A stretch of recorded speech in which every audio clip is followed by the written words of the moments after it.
Bonjour mes frères et sœurs et à tous ceux qui écouteront ce message. Voilà, je demande que le Seigneur vous bénisse et qu'il vous remplisse vraiment de sa lumière. Amen. Je vais adresser une prière à travers le son de ma guitare pour le louer. Amen. Manifeste-toi,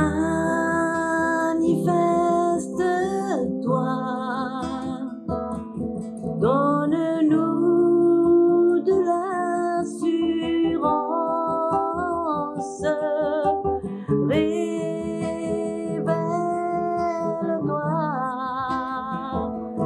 remplis-nous de ta présence et ta puissance.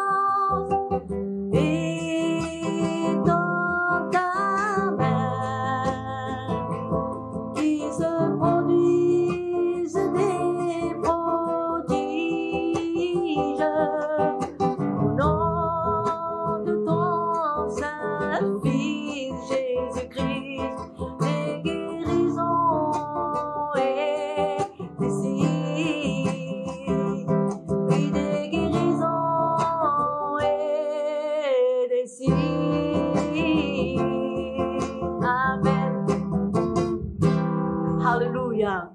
Il est bon de louer le Seigneur, notre Dieu.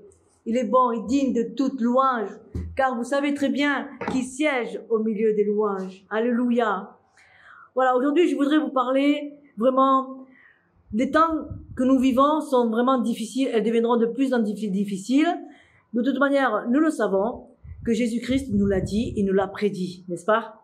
Quand vous lisez l'évangile de Matthieu, chapitre 24, et l'évangile de Luc, chapitre 21, ainsi que l'Apocalypse, chapitre 13, eh bien, nous sommes dans ces derniers signes des temps. Donc voilà, je voudrais vraiment vous encourager à ne pas baisser les bras, à ne pas vous décourager. Vous comprenez? Parce que le découragement vient de l'ennemi. Le découragement, ça fait partie d'une pointe noire qui est ténébreuse. Vous voyez? Ainsi que le doute. Voilà. Donc, le doute, le découragement, le mensonge, les calomnies, le rapportage, vous voyez, la jalousie, les colères, les envies, tout cela vient du malin. Voilà.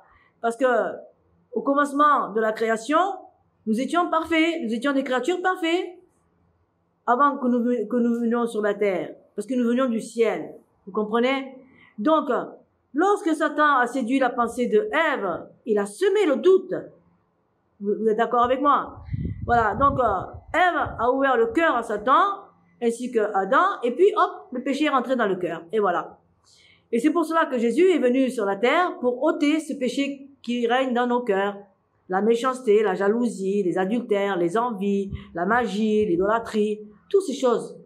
Vous le lirez dans le livre de Marc, à partir du chapitre 7, à partir du verset 20, vous verrez que, comme dit le Seigneur, c'est pas ce que nous mangeons qui souille notre corps, bien au contraire. Mais c'est ce qui sort du cœur qui souille l'homme. Voyez? Voilà. Donc, je voudrais vraiment vous encourager à persévérer dans la foi que vous avez en notre Seigneur Jésus-Christ. Pensez toujours qu'il a eu cette audace de souffrir pour chacun de nous sur la croix. Cet amour qu'il a manifesté pour chacun de nous. Parce que c'est un Dieu qui est vraiment merveilleux. Un Dieu qui est majestueux. Un Dieu qui est très généreux. Et il ne se lasse point de pardonner. Parce que il pardonne les cœurs qui sont véritablement sincères. Comme il a dit le Seigneur, celui qui vient à moi, je ne le mettrai pas dehors. Mais s'il confesse son péché avec toute sincérité, il est fidèle et juste pour le pardonner. Et c'est son sang qui va laver le péché et qui va effacer nos transgressions et nos iniquités. Amen. Avec le Seigneur, avec Jésus, lorsque nous recevons son Saint-Esprit et le feu de son baptême, eh bien, nous sommes remplis de sa joie, de la paix intérieure, une paix que le monde ne peut nous donner. C'est Jésus qui peut nous donner cette paix intérieure. C'est le repos. C'est vraiment une paix. À supporter même si on reçoit de mauvaises nouvelles, mais cela ne nous ébranle pas. Parce que nous avons la force du Saint-Esprit en nous. Donc, si vous manquez de cette force, demandez au Seigneur, à Jésus, de vous renouveler chaque jour de son esprit, de vous régénérer.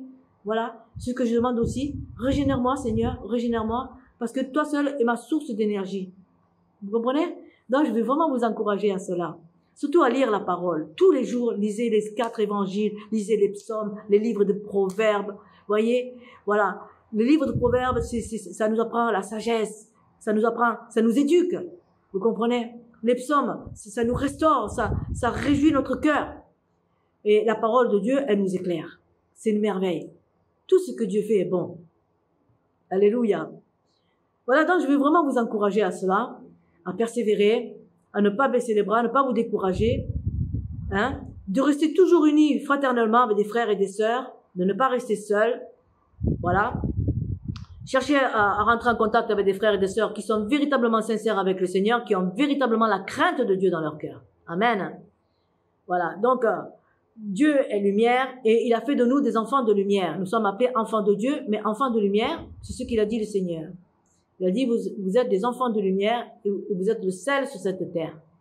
Et le sel sur cette terre représente cette foi, ce don de foi que le Seigneur nous a donné gracieusement, parce que le foi vient le don de Dieu. Voilà. Donc, nous devons vraiment manifester par les actions notre foi et par nos actions aussi manifester l'amour qu'il a semé dans notre cœur, cet amour qui représente la lumière de Dieu. Vous comprenez? L'amour représente la lumière de Dieu. Jésus-Christ, il a dit, je suis la lumière du monde. Celui qui vient à moi ne marchera pas dans les ténèbres, mais il marchera dans ma lumière. C'est-à-dire que lorsque nous marchons dans la lumière, eh bien nous manifestons cette lumière à travers quoi? À travers les actes. Les actes de notre foi que nous avons envers notre Maître, et les actes de notre amour que nous avons envers lui d'abord, hein, et envers notre prochain.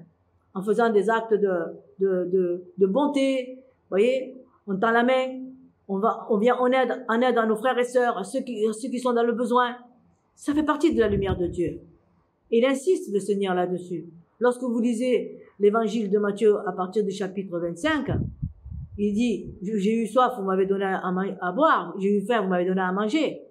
Eh bien, tout cela, tous ceux qui ont fait cela, qui ont donné, serait-ce qu'un verre d'eau froide à l'un de mes petits parce qu'il est mon disciple, que j'ai eu faim, il a donné à manger, c'est à moi que vous l'avez fait. Vous vous rendez compte? On donne pour Dieu et on donne à Jésus. Parce que tout ce que nous recevons, c'est Dieu qui nous le donne. Et tout ce que Dieu nous donne, eh bien, nous devons le remettre. Rien nous appartient. Tout appartient à notre Créateur, notre Dieu du ciel et de la terre, à travers Jésus-Christ de Nazareth. Vous comprenez? Ne faisons rien pour nous-mêmes, pour notre propre gloire, mais faisons tout pour la gloire de notre Seigneur. Faisons tout pour le Seigneur, notre Seigneur Jésus-Christ de Nazareth. Amen. Voilà. Donc, vraiment, je vais vous encourager, hein, à persévérer, parce que nous sommes dans les temps de la fin, et le Seigneur, notre Dieu, nous parle dans le livre des Actes des Apôtres, au chapitre 17, à partir du verset 30. Vous voyez ce qu'il est écrit. Et c'est très important, hein, que nous sommes vraiment dans les signes des derniers temps, et nous devons vraiment nous soumettre, plonger notre cœur à la parole, nous humilier devant la face de Dieu, et reconnaître que sans lui, on ne peut rien faire. C'est très important. Reconnaissons que sans lui, on ne peut rien faire, parce que Jésus lui-même l'a dit. Sans moi, vous ne pouvez rien faire. Donc, nous devons marcher comme Jésus nous le demande. Amen. Alléluia. Surtout avec un cœur reconnaissant envers notre Dieu, reconnaissant envers tous ceux qui viennent nous aider. C'est très important. L'ingratitude, Dieu a du mépris pour l'ingratitude. Mais il se réjouit lorsque nous sommes dans la gratitude, que nous sommes vraiment reconnaissants. Vous voyez, l'ingratitude, Dieu n'aime pas ça. Voilà, donc, à partir du verset 30, vous voyez ce qu'il est écrit. Actes des Apôtres, chapitre 17, à partir du verset 30. Or, vous voyez ce qu'il est écrit. Or, Dieu ne tient plus compte des temps où les hommes ne le connaissent pas. Mais aujourd'hui, il leur annonce à tous et partout qu'ils doivent changer. Alléluia. Car il a fixé un jour où il jugera le monde entier en toute justice par un homme qu'il a désigné pour cela, ce dont il a donné tout pouvoir à une épreuve certaine en le ressuscitant d'entre les morts, c'est Jésus-Christ de Nazareth. Voilà. Donc Dieu a fixé le jour. Nous ne savons ni le jour ni l'heure quand les événements vont venir, mais ce sont des signes que nous voyons. Parce que le Seigneur, il nous a dit, vous reconnaîtrez à ces signes. Et les signes que nous voyons aujourd'hui, eh bien, nous sommes vraiment dans les derniers temps. L'enlèvement de notre Seigneur est proche. Nous devons nous préparer, être comme des vierges sages, être remplis de l'Esprit Saint de notre Seigneur Jésus, être remplis de sa parole, de nous détacher totalement de tout ce qui concerne les choses de ce monde, parce que nous n'avons plus rien à voir avec ce monde, parce que Jésus l'a dit, vous n'êtes plus de ce monde, et nous sommes partis maintenant du royaume de Dieu. Nous sommes appelés des créatures célestes, puisque nous sommes nés de nouveau. Vous comprenez? Donc, faut naître de nouveau. Il faut recevoir la création nouvelle à notre Seigneur Jésus-Christ, qui est son esprit qui vient habiter dans nos cœurs, qui vient circoncire nos cœurs et nous affranchir, afin que nous sommes libérés de tout ce qui nous accablait et qui nous tenait esclaves encore, c'était le péché. L'orgueil, l'égoïsme, la jalousie, tout ce qui en suit.